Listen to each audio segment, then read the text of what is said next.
1024, where your entertainment will be transformed.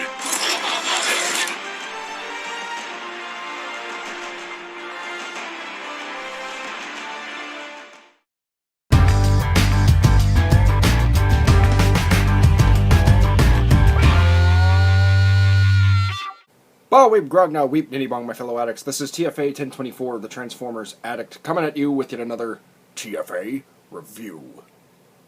And yeah, I know it's been a little while, I'm sorry about that, but you know, every content creator deserves a little break. But I'm back, and today, in this video review, we're going to be taking a look at the Transformers Bumblebee Energon Igniter Nitro Series Barricade. But before we take a quick look at Barricade, let's go ahead and take a quick look at the packaging and the new fashion that I've been doing. So here's the front. Here's the side showing off a very nice CG render of Bumblebee. Here's the other side showing off a very nice CG render of Barricade. And here's the back of the box showing your obligatory product shots, gimmick demonstration, conversion steps, and more. And here we have Barricade in his vehicle mode, which is a very vintage style cop car from like Dukes of Hazzard or like the old times. I don't know exactly what make and model he is. He looks like he might be some sort of Ford, like early Ford cop car. Could be wrong, but hey, car enthusiasts, let me know down in the comment section down below what kind of car he is, because I don't know. But he looks really good. I like the whole vintage style that the Transformers Bumblebee movie is going for, because we have Bumblebee in a VW Bug. Now we have Dropkick and Shatter in a Plymouth Satellite and a AMC Javelin. And now we have Barricade here in a very nice looking sheriff car. And I think it looks really cool. Got a lot of nice paint detailing throughout the whole figure for a very simplistic toy. Got some nice gunmetal metallic gray here on the front bumper and the headlights. Unfortunately, the headlights and the grille are not picked out in a paint, so it's just like static gray. You even get some painted rims, which on a figure, I welcome. Have some of that nice metallic silver / gunmetal gray going along the front fender of both sides of the car. Actually, all four sides of the four fenders.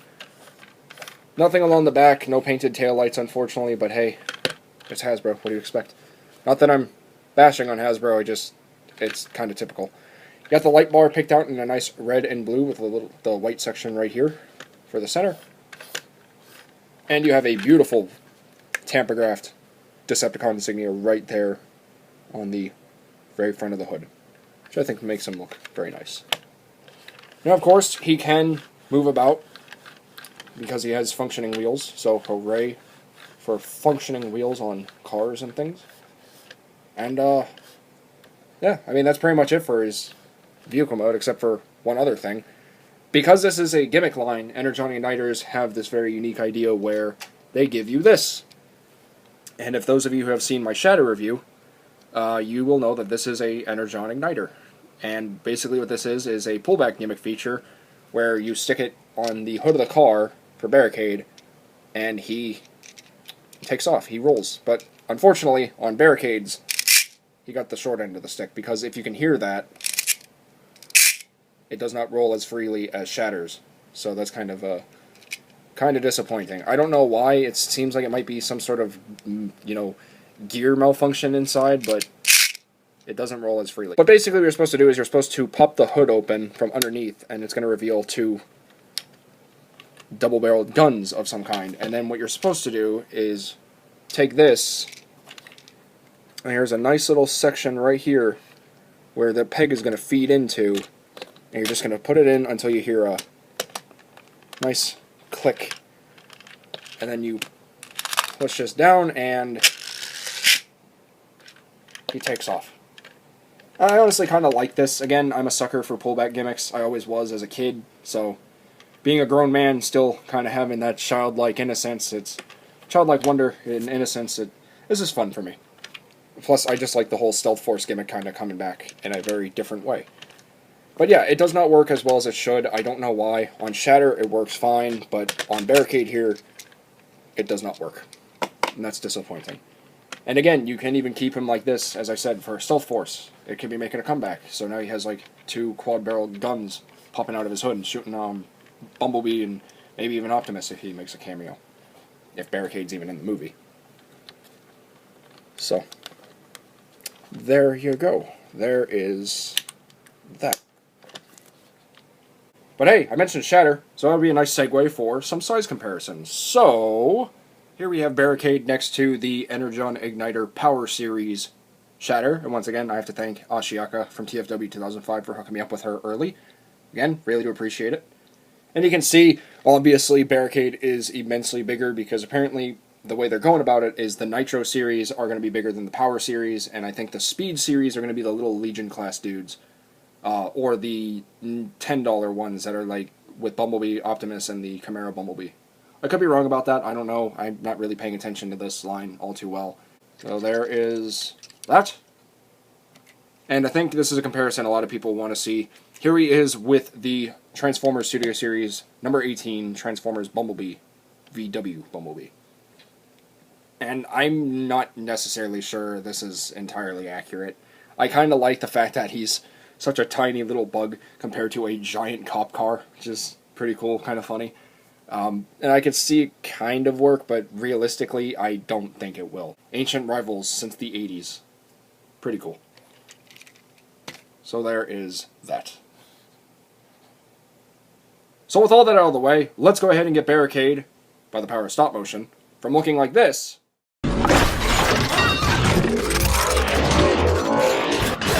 to revealing the Decepticon Enforcer within. And honestly, I'm pretty okay with this robot mode. It's very simplistic. As you guys saw, I couldn't really do a proper stop motion. I had to alter his sound effect a little bit, but that's because he's so simplistic. In fact, I think on the back of the box it even says he's like 10 or 11 steps. Yeah, so he's 10 steps. So doing that in a stop motion, it ain't easy. I definitely like the very different color palette from his vehicle mode to his robot mode. A lot more of that gray is kind of shown as for him being an alien robot, whereas in the car you basically had this dark navy blue with the white accents and a little bit of the silver for the grille and the headlights and everything. But coming to the robot mode, I think this is where his toy really shines. I'm a sucker for Barricade. He is my favorite Movieverse Decepticon, and just getting a look at this ugly mug, it just looks really, really good. He has some beautiful metallic red optics in there. Very tiny little dots, but you can see them, hopefully. I do like the addition of his shoulder cannons actually being part of him, or for his hood, now they're shoulder cannons, so I think that's really cool. Very different, you know, kind of like a reference to Prowl from Transformers G1, which I kind of like. I think that's cool. I think it works. But other than that, there's not really much else to say about him. Head is good. There's a lot of nice molding detailing throughout him to make him look very alienistic and everything. However, I don't know what they were doing here, because there's just that giant gap right there. There's a giant hole in his stomach. He's missing his guts. Where are his guts? It's just a hole. That's all it is. But, okay, I guess. I mean, it's supposed to look very skeletal anyway, so I guess it's okay. Now, for articulation-wise, because this is a very simplistic Transformers toy, his head is on a ball joint. It can look up and down. It can rotate 360 degrees. On mine, it's tight, and that's mainly because of the way the head is shaped, so be careful, because you don't want to chip his chin. He's got a big old chin. I mean, look at that. That's a big chin. So, it can rotate 360 degrees, can look up, can look down a little bit. If you want to, you can unpeg the chest, and he can look down slightly further, but if you just have it pegged in, it's not going to go anywhere, so there's that. The arms are on a mushroom peg. They can rotate 360 degrees. They can go in and out at the shoulder. Not really much else. They can bend, but that's more for transformation. Bicep is on a nice 90-degree elbow bend. There's no swivel or anything, but the hands can rotate 360 degrees for whatever reason. No hip movement whatsoever, no forward or back anyway, but he can go in and out, which I don't know why. Kind of baffles me. They could have easily done... I don't know, it's disappointing. His knees, he can bend further, but if you can see that already, that's for his transformation, so don't do that. And his feet can kind of, you know, move up and down, but again, that's for transformation. So there is that. Now for some very brief size comparison, here he is with the Transformers Bumblebee Energon Igniter Power Series Shatter. And you can see two totally different size classes are going to be kind of, you know, compromising one another. If Barricade ain't going to be that big, and we don't even know if he's going to be in the film or not, and Shatter obviously is not that big. We know she's going to be bigger, but there's that. And then here he is with the Transformers Studio Series number 18 VW Bumblebee. And again, I'm kind of okay with this. Decepticons are generally bigger than the Autobots in the movieverse, whereas Bumblebee and Barricade were the same height in the films. But honestly, I can see him kind of tower over Bumblebee when he's such a small little VW bug compared to a vintage cop car. I mean, this might not even be accurate, but for me personally, I like this. I don't know if you will, but I personally like this, and I think that's all that really matters to me.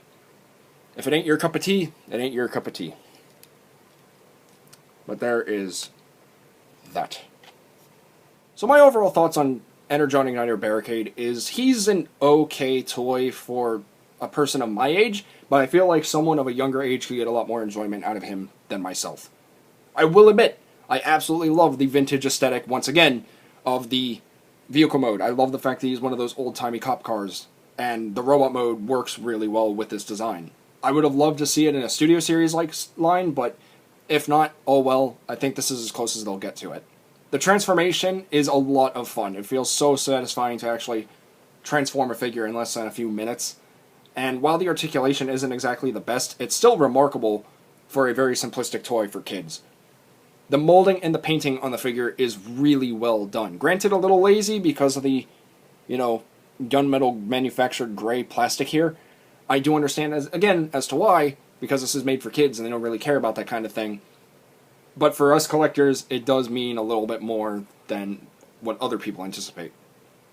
The head mold is just so Barricade. The nice, beautiful metallic silver on his face and the red optics look really beautiful. And the molding just throughout the whole figure blow me away. Because once again, this is a very simplistic Transformers toy, and the fact they're going into that much detail is really appreciated. But do I recommend him? As a collector's standpoint, I'd say only get him if you're a vintage car enthusiast or you are a Barricade fan. Or get him for a little one who might enjoy him a lot more than yourself. I'd say that's really my only recommendation for him. However, it wouldn't be a bad idea to pick him up anyway, because how many toys of Barricade do we have now? About 6? I mean, he doesn't really get that much love. And as a, very underrated character to most people, I think it'd be a nice little appreciation towards Barricade. The fact that he's even getting a toy from Bumblebee is really cool. Because he's Bumblebee's rival. A lot of people can fight me on that. But to me personally, you always see Barricade with Bumblebee. Always. So, I'm just saying. But yeah, while he's not necessarily a necessity to your collection, he is a very fine addition to your Bumblebee movie toy line, as well as your Movieverse Decepticons. So pick him up if you want to, because I recommend, so you can decide. But that's pretty much all there is to say, my fellow addicts. So this has been the video review for the Transformers Bumblebee Energon Igniter Nitro Series Barricade, and I want to thank each and every one of you for watching. And please remember, my fellow addicts, until next time, to get addicted, stay addicted, and TF addicts, for life! This is TFA 1024, the Transformers Addict, rolling out!